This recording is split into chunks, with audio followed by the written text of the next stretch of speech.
मला आत्ता समजलं ह्या जागेचं पाणी कधी आटत नाही आणि इथे आधी केवड्याचे खूप झाड होते म्हणून याला केवडीवन असे म्हटले जाते. आणि एवढंच नाही, या जागेचं नाशिकमध्ये खूप महत्व सुद्धा आहे.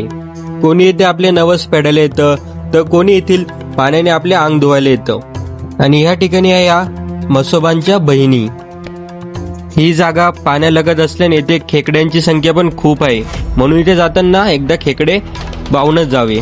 आणि ह्या ठिकाणी सोडलेले हे नवसाचे कोंबडे पण आहे.